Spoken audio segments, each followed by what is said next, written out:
En Sudamérica, Cóndor fue el nombre que recibió una de las mayores operaciones de guerra caliente,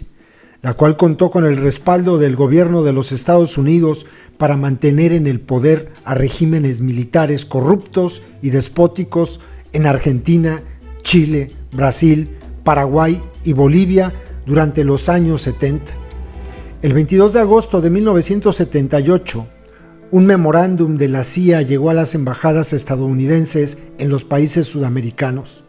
En este se les explicaba a los diplomáticos que la Operación Cóndor era un esfuerzo cooperativo de inteligencia y seguridad entre muchos países del Cono Sur para combatir el terrorismo y la subversión. Otro documento desclasificado del Departamento de Estado estadounidense con fecha 18 de agosto de 1976 indica que Henry Kissinger y otros altos mandos del mismo departamento habían sido alertados de que entre los planes de la Operación Cóndor se incluían asesinatos de subversivos, políticos y figuras prominentes, tanto dentro de las fronteras nacionales como en países del Cono Sur y el extranjero. Chile, donde gobernaba el dictador Augusto Pinochet, fue la sede de la nefasta Operación Cóndor, indican estos mismos documentos. A lo largo de toda Sudamérica, miles de personas murieron asesinadas por sus ideas en esos años. Muchas de ellas no pudieron ni siquiera ser enterradas por sus familias. En México, durante esa época, se denominó Cóndor a una operación que supuestamente tenía otra lógica: acabar con la siembra de marihuana y adormidera en Sinaloa, Durango y Chihuahua. La desaparición forzada de Elenes, un joven de 17 años que participaba en protestas estudiantiles, se dio con el pretexto de la batalla contra la droga que libraba el gobierno, así como la mayoría de las 40 desapariciones forzadas que se tienen contabilizadas en esos años. A lo largo de los 70, los abusos de autoridad del ejército con el pretexto de combatir la siembra de enervantes no fueron pocos. El 4 de mayo de 1971, un agente del Departamento de Investigaciones Sociales y Políticas radicado en Sinaloa envió a la Ciudad de México el aviso de que al día siguiente llegaría a Culiacán el subprocurador de la PGR, David Franco Rodríguez, para presenciar la quema de estupefacientes decomisados.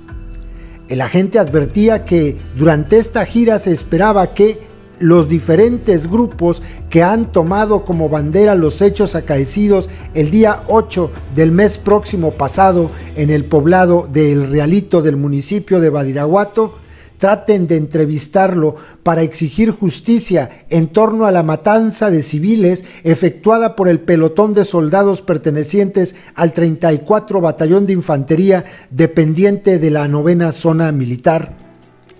La matanza del Realito, un poblado de Badiraguato, nunca fue esclarecida y ha permanecido en la memoria colectiva de esa zona donde a lo largo de los años no han dejado de ocurrir las lamentables actuaciones de militares en el supuesto combate al narcotráfico. Una de las más recientes fue el 26 de marzo del año 2008, cuando un grupo de soldados disparó contra unos jóvenes que iban a bordo de una Homer que les pareció sospechosa.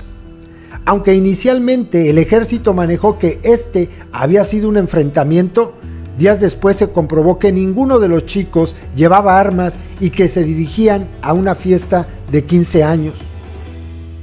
La visita del subprocurador de la PGR no tuvo los problemas que advertía el agente de Investigaciones Sociales y Políticas a causa de la matanza del Realito.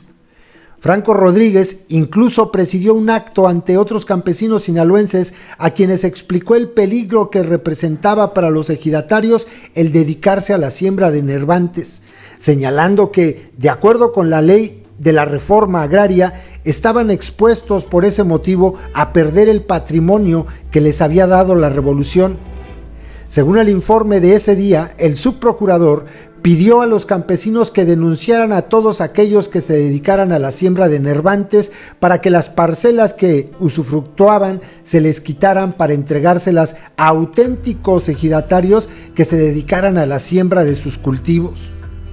Con el pretexto de combatir la siembra ilegal de enervantes, algunas comunidades fueron bombardeadas con fungicidas. Uno de los operadores de aquella campaña contra las drogas, Alejandro Gertz Manero, quien en el año 2000 se convirtió después en el secretario de Seguridad Pública del gobierno federal del PAN, declaraba a la prensa en enero de 1976 que en Sinaloa había demasiados campos por destruir, por lo que estamos esperanzados en que los herbicidas hagan la diferencia. Poco después de estas declaraciones, el secretario de la Defensa, Hermenegildo Cuenca Díaz, matizó la decisión oficial diciendo que se hacían pruebas con herbicidas en Sinaloa y Guerrero. Luego, Gertz Manero volvió a decir: sí, estamos usando herbicidas y antes de la primera mitad del año vamos a erradicar completamente el cultivo de drogas.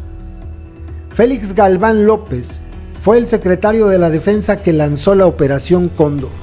seguida por el Plan Canador, un acrónimo de cannabis y adormidera, cultivos que se buscaría erradicar en las 36 zonas militares. Según lo que relata el historiador Froilán Enciso, dice que se usaron alrededor de 40 aeronaves, muchas de ellas proporcionadas por Estados Unidos. También se habilitaron 11 bases aéreas cerca de las zonas productoras para facilitar el transporte del personal asignado, 5,000 soldados y 350 agentes de la Policía Judicial Federal. Estados Unidos, explica Enciso, proporcionó además recursos tecnológicos de telecomunicaciones y fotografía aérea, así como helicópteros. Incluso capacitó y pagó a pilotos mexicanos. Para disminuir la corrupción, se buscó mover de una zona a otra al personal involucrado en la campaña, con lo que se obtuvieron resultados difíciles de evaluar, pero mostraron buena voluntad por parte del gobierno mexicano.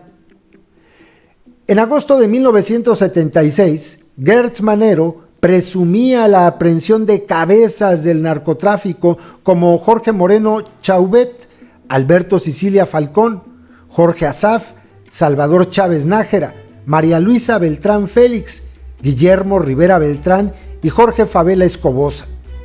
Al mismo tiempo, la Operación Cóndor desplazó a miles de campesinos de la región de Badiraguato a ciudades como Guamúchil, Guasave y Culiacán. Gertz Manero no decía, pero los principales jefes del tráfico se fueron a operar a otras ciudades del país, principalmente a Guadalajara, Jalisco, donde empezaron a organizar a gran escala el comercio de un nuevo producto, la cocaína,